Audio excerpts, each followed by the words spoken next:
你好，我要自我介绍，我的名字叫阿布利亚，我今年39岁，我的身高152公分，我的体重63公斤，我高中毕业，我从印尼长沙发来的，我信仰回教，我结婚了，我有3个男孩子。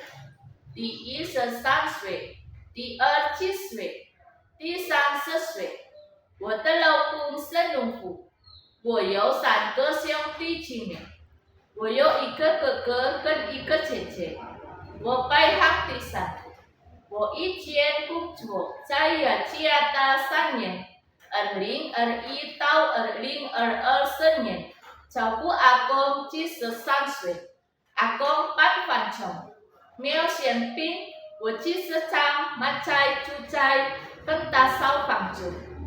我会煮饭，蒸鱼、蒸蛋、排骨蛋、鸡蛋、番茄炒蛋。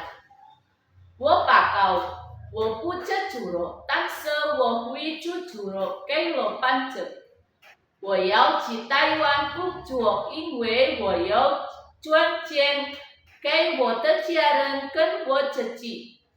我介绍好了，谢谢老板，谢谢老板娘。